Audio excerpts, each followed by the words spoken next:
Hello, my loves, and welcome back. I took another break. It's been a crazy few weeks, and some people may have seen my stories up there yesterday where I was talking about how the word should and I don't get on. So, obviously I'm very invested in getting my business up off the ground and helping women and helping people. And I believe in consistency and strategy and having a coach. But what I was finding was I was falling back down the hole of going against what I was feeling was very natural to me to what coaches were telling me. And one of these things that I was being told was like, you should podcast every single week. And I don't disagree with that because I actually really love my podcast. But what happens is when I hear the word should, my body goes into like complete retraction. It's like, oh, ew, disgusting, right? And I'm just like, actually, I really don't want to now. So I've really had to sit with myself over the last while and like call myself out on where one, I'm not willing to show up, but also two, what's stopping me from showing up in this space? And why? And what is it? And how can I reframe that so I can show up? So this is going to be one of them. And I love my podcast. I love talking on my podcast. But I also felt like, I had to have a series of topics to constantly talk about. And that's not why I started this. I started this not only to share my journey, but to help share my experience, both lived and with clients, to help you, the listener, to understand why maybe I'm doing things that I'm doing, or why this work is so important, or maybe saying something that allows what you're seeing online click with what you're trying to understand on a logical standpoint. So we're back. And today's episode is going to be a little different from what you've seen over the last few months. But it is all on brand. And it is really important to me. And it's an unveiling of myself. So what many people might not know is that we have had Jupiter, the planet, has moved into Leo. And I'm a Leo rising. Now, this is having an impact on most of the fixed signs. And over the 2 years that it sits in, Jupiter sits in Leo, it will have an impact on most signs at some point. I am a Leo rising. And what Jupiter in Leo is really bringing to the world is abundance through expression, through joy, through speaking, through all of the different things, because that's who a Leo is, okay? And having Leo as my rising sign throughout my life has been actually one of my challenges, and actually my Chiron, which is what I'm here to heal for myself, the wounded healer, is also in my Leo sign, right? So my greatest power is also my greatest foe. My greatest friend is my greatest foe. And we all love that, right? It's fun. But what I have had to come through over the last few weeks, and what's really become so deeply apparent to me, is that this journey that we're on doesn't just have one layer of things we have to work through when it comes to trauma. It will always have different layers of things. And I, over the last few years, have very much gone through a different layer of maybe what I would have gone through 4 or 5 years ago, maybe even 6 or 7. Okay. And I will explain it, but for me, if anybody remembers when I was Spiral with Niamh, when I first started off my page, you would have seen a lot of dancing videos, a lot of, videos of me up there in colourful clothing. I would be dancing, I would be moving, I wouldn't have a routine, I would just be doing it for the fun, for the joy, for the wants, for the vibes. And it was so freeing for me, for somebody throughout her life who felt like she couldn't fully express herself. And even from a young age, I triggered those around me by being, in their terminology, too much. You're too emotional, you're too loud, you're too attention seeking, it's somebody else's turn, don't be so selfish. And as I went through my teen years, when I really struggled with my identity, I found myself shrinking. And this happened in many different iterations throughout my life, where I was magnetic in who I was when I was aligned and in line with myself, but I never was actually provided the space or the capacity to be that person. And I even see it now in certain relationships and things that have been getting back to me over time and listening to the assassination of who I am, and like as if like I do it from a place of purpose. And what I mean by that is like, you know, I know of an incident, it happened a few years ago, of turning up to something in like, I'd just gotten engaged, but it was like the first big event that we got together as a family. And of course, people were asking me about my ring. And I wasn't going to say to people like no, because that became then a barrier within a relationship that I had because they struggled with that aspect of things. You know, the idea that even on my own wedding day, that what I wanted was too much for somebody because it wasn't what they would have wanted for me, but it's what I wanted. And that was very triggering. You know, even in like my friendships, like who I have in my life now is triggering other people in my life who aren't aligned. Or it's not even that they're not aligned, it's because they don't have that within their own lives. What happens is that they try and cling on, or they push, or they become a thing, not a nice version of themselves in that moment. And I know I have this impact on people, right? I'm very aware of how magnetic I can be when I'm in alignment.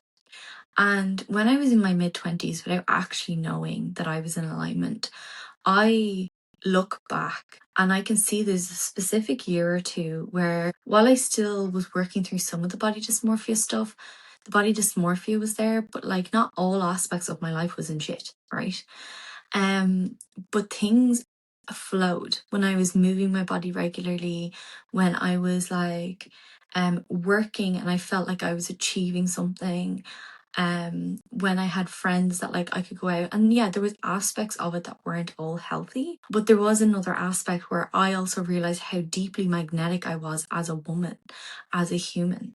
And even when I first got into my relationship with Liam, now it's very not like this now, and we have worked through this and he has very much worked through this, but for a time it felt dangerous to be found attractive by other men, or seemed that I was getting attention from other men even when we were out and about. And this wasn't very much fully a him thing, it was also a me thing of like, well, if he sees this, he's going to think that I've done something, because I was trying not to trigger his wound while he was actually trying to heal his wound.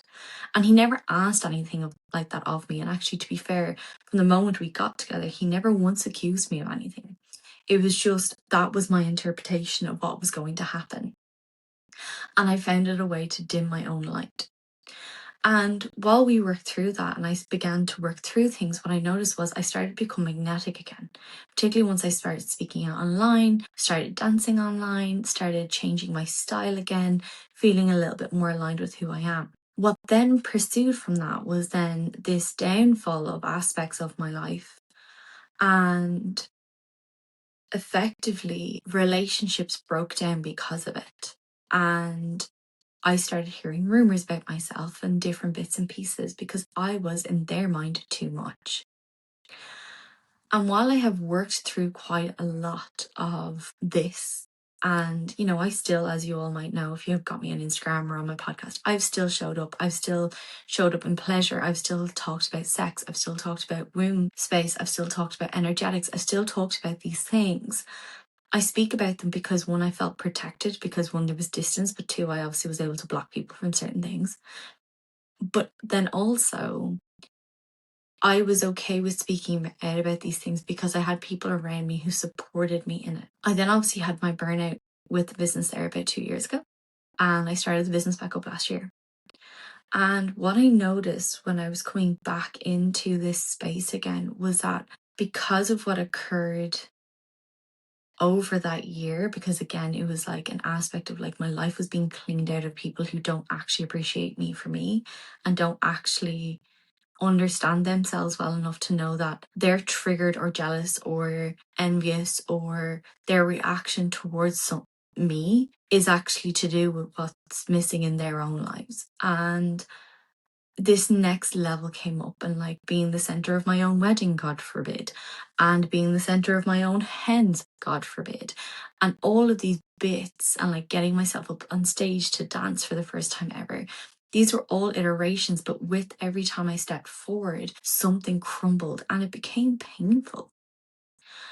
And I have very much continued to step into myself. But what's really come up for me is that while I've been expressing myself, I tried to find a way that was more amenable to people.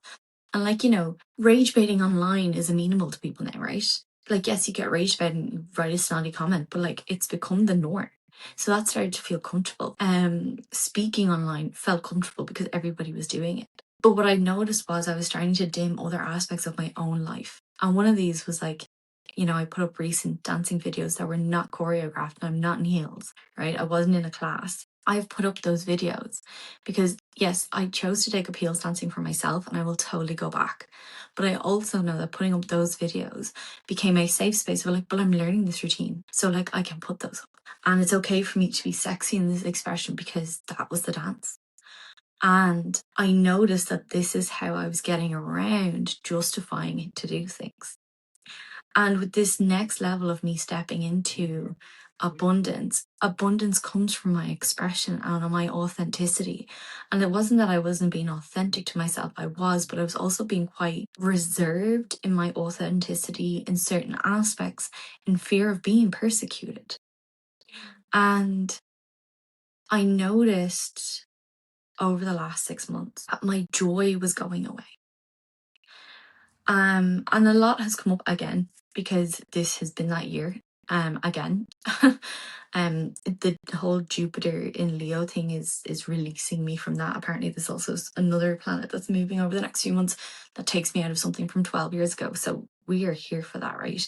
I have gone through enough in the last 12 years. We are done. We are moving on. We are going to have an abundant, joyful, and lucky life. That's where I'm at. But in saying that, what I will have to say is that I noticed all of these things, and the Leo is also ruled by our inner child. And I know this, and I'm aware of this, and where my Leo sits in my chart is also in my in around house and family. And that also comes up with the inner child and how you were conditioned as a child and how these wounds continue to come up because you have to step through them. And that doesn't make them easy, okay? And I think that's the piece I really had to come to terms with for myself. Was like, I was never put on this earth for this journey to be easy for me. I get to move through it with ease and surrender. And that gets to be a choice, but it doesn't mean it's just going to magically disappear tomorrow. But yeah, basically, I noticed that there was so much of myself that I had recently kind of started to avoid. And that was showing up dancing online. And I'm here to be weird. I'm also here to be audacious. I mean, I'm a Leo rising, guys. Like, I'm here to be audacious. I'm not here for, like, I'm here to be dramatic. I'm here to be nonchalant. I'm here to romanticize my life. And I truly enjoy. And when I'm in that alignment, I am so deeply magnetic, but I'm also an incredible coach when I'm there. I'm not just that, I'm also incredible at creating relationships for others and weaving people in and out of my world. And that's healing, right? I know my joy, my healing, my pleasure is what's here for other women. And I'm here to show that way from a very grounded and regulated space because we need the nervous system on board to be able to feel those things. And I've done a lot of work on my nervous system to get myself here. And in saying that, as I said, that piece of like expressing myself online in like a very different way, I was scared to look a bit too spiritual or too feminine or too woo. But I'm so many things. Like I'm woo and spiritual and I believe in energetics and I'm fucking magic and I've created miracles for people as a coach.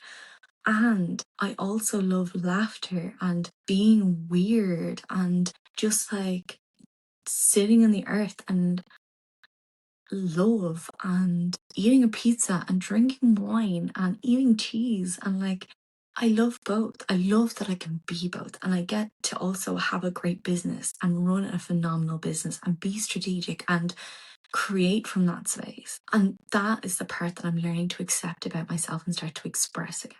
But one aspect that really truly came home for me was my style. And the reason why I want to talk to women about this particular aspect of the inner child, because we don't see it as an inner child thing. When we're kids, have you ever allowed a child to just explore their wardrobe. And they come in like the craziest of outfits. And you're just like, if they're happy, leave them. There gets to be a point in life where we as adults remove that from them. And I think it comes along with a lot of schools having uniforms or like needing to feel like we have to fit in.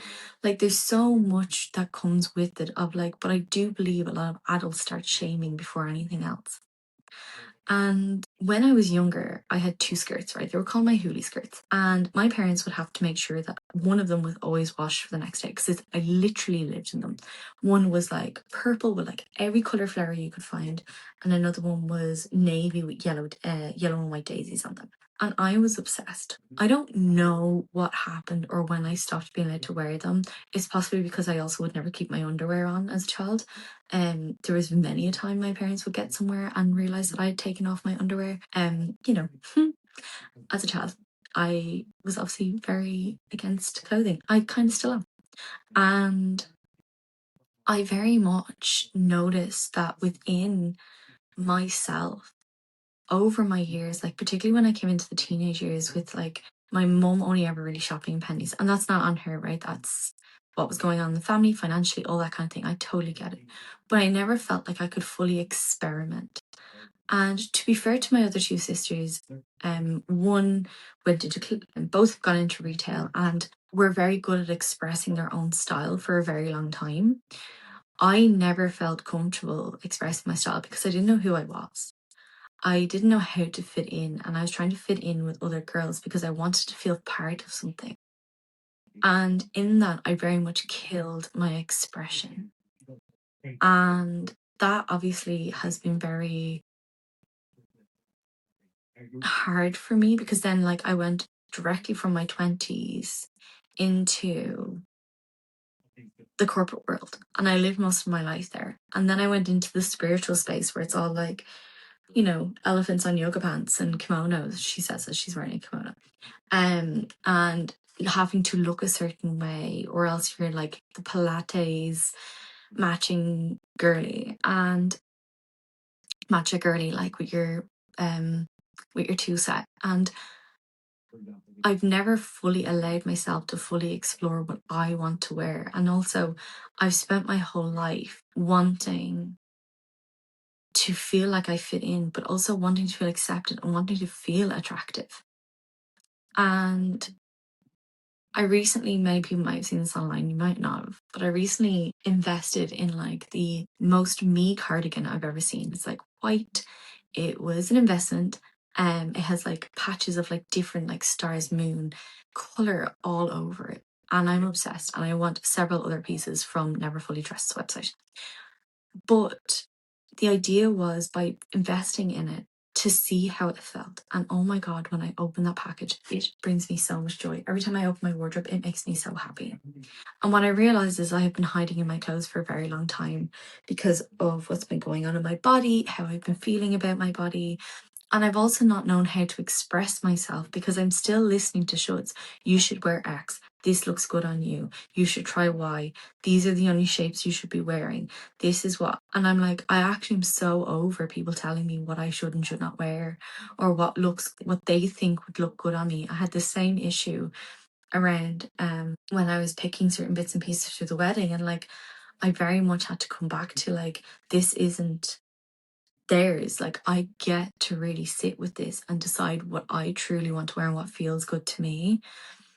So I removed a lot of that noise, and it was so funny when the first thing that happened when I opened the jumper was I got like this intuitive hit, like you need to buy lilac jeans. And I bought lilac jeans. I walked into Pull and Bear and they were just sitting there and they were also 40% off and I was like, winning. But what has come through me is that like I have never allowed my fashion and my style to actually express who I am. I have done it in aspects and in little tweaks, but there's always been a safe piece on my body. There's always been a safety aspect to showing up, whether it was like a pair of black jeans or a pair of normal jeans or a pair of like, I would wear the funky jewelry, but my outfit would be very safe. Like I've never allowed myself to actually mix and match textures or patterns. And I'm really trying to lean into that now. And I'm trying not to go overboard because I also want to buy a sustainable capsule wardrobe. That is the idea. But this is an aspect of my creativity. And the reason I'm saying this to women is because we truly deserve to understand how our fashion and what we wear stands to us. Because I also think there's this massive piece in the world right now where it's like, oh, like it's vain of you to put an effort in. It's vain of you. It's not sustainable of you to want certain X, Y, and Z bits. It is like we can't afford. I hear that a lot. Or like, oh, but since COVID, a lot of people just don't want to dress up because they work from home, or, you know, they go into work, but their work, they don't really need to wear anything nice. And, you know, by the time the weekend comes along and they're out with the kids and they're like, I just don't want to put on anything nice, it'll get ruined. And I'm like, I am so not here in this world to not decorate my body. And it won't be every day, right? There will be days where I'll throw a hoodie on or a t-shirt with a pair of tracksuit bottoms. Like, I'm on day 1 of my bleed. I felt a little bit, I was getting on podcasts as well, but I feel a little bit better and I decided to like dress myself up. But yesterday I was in a tracksuit all day. I was like, I'm not on camera. I don't have to talk to anybody outside. I am just going to put this on and that's what I'm going to wear today. And I was happy with that. But it's time that as women, we step out and we start embracing our creativity in all aspects of our lives, whether that's how we curl our hair or show up, or how we decorate ourselves with our body and adorn it with jewelry, right? Like, there's so much around how we show up as women that also makes us magnetic. And what you put on your body is a part of that. It's a part of your expression. And the reason I'm talking about this is because we're in this piece now, like, how can you deepen your expression of yourself, of your authenticity? And where are you holding back and why? Because if you are, there's a belief, there's a story, there's a trauma, there's something living in your nervous system. And the only way to interrupt that and change that programming is by choosing differently. And that feels uncomfortable. And one of the other stories I want to tell you guys about this week is that I have worn bikinis abroad for years. You will not, under any circumstances, catch me in a bikini in Ireland, particularly anywhere that I know people or could know people. And again, you know, I love my body. My body has done so much for me. I put a lot of work into my health and my movement and showing up for myself. And my body is just taking time to catch up. I'm also incredibly sensitive to stress and my body takes it on. Like there's no tomorrow. I'm also very aware I have a very beautiful body. I'm also very aware that it gets to be shown off. And we had obviously a heat wave in Ireland for the last 2 weeks. And I said to my husband, I was like, I want to go down and I just want to lie on the beach for the evening. And he was like, okay. I was like, yeah, but my swimsuit's still wet from yesterday evening. And he was like, you have a bikini. And I was like, I do. And I've done so much work on loving the body that I'm in and allowing myself to actually truly enjoy my body, regardless of the size or how other people seem to think that it looks or what other people have their opinion of. And I still wouldn't get into the bikini. And my husband was like, well, you know, if you really loved yourself, why would it matter putting on the bikini? Now, also, I was quite late luteal, so, you know, that was also a bit of it too. But that was also an excuse, right? And he called me out on that. And he was like, what is it that you usually say to clients when they want to do something and you tell them that it's not all about mindset? And I was like, well, you have to make a different choice. And he was like, exactly. And in that moment, I realized that I had been holding back putting on the bikini in Ireland in fear that other people would see me who knew me and would talk about my body or say something. And I come from a family who are very judgmental over people's bodies. Not just my immediate family, it is a complete family dynamic on both sides. And it's incredibly ancestral, right? So, you know, I don't necessarily blame anybody for it. It is something that just has been passed down. So I always fear the judgment because I don't look like a size 6 model. And I was like, the only way to do this, I can tell myself I love myself all day. I can take all of the affirmations. I can tell people I love my body, but I'm still not interrupting the pattern like I should. So that's what I did. I put on the bikini because, ladies, you can do as much mindset work as you want, but if you're not actually interrupting the pattern, your reprogramming isn't happening. It's not happening. the nervous system is still showing up in that space because it doesn't know the difference between what the mind is telling it and what it's feeling. I can tell my mind every single day, I love myself, I love myself, I love myself. But if I'm not feeling it, if I'm not interrupting the things that stop me from showing myself that I love myself and building that belief, well, it's never going to build. And that's what I'm here to talk about. It's like, if you want to express yourself on a deep level, interrupt patterns. If you want success on a high level, you need to interrupt the patterns that are stopping you. You're not showing up. You're not speaking out. You're not being visible. You're not adorning yourself. You're not showing up as her 12 months from now. Who is she? How would she show up? How would she show up on her podcast? How would she show up on a daily basis? These are all the learnings that I teach, and we can use our inner child to guide us. Because if you can look back and say, oh, when I was little, I loved X, Y, and Z, and now you won't do them, and not because you don't like them, but because there's an actual visceral reaction to that, there's some story there that you've told yourself that you cannot do that. And we need to look at that. So I hope you all enjoyed this podcast episode today. I know it was a bit of a rift, but I want you to know that learning to express yourself is not just about having to speak out online. It's also expressing yourself through your joy, your pleasure, your happiness, your clothing, how you show up for others, how you show up for yourself. We're so willing to show up for others. We're so willing to do this healing work so that we can show up for others, but we don't do it for ourselves, which is the only person we should be doing it for. To show up for ourselves, to show ourselves that we are worthy, that we can free ourselves of what other people are thinking. And all I can tell you is that, like, I feel infinitely more attractive, not just to other people, but to like what I want in the world when I show up and I mess with my style and I feel radiant and I interrupt the patterns of like, oh, just wear a tracksuit today because I'm working from home. So yeah, I hope you really enjoyed this episode, and I will talk to you all soon.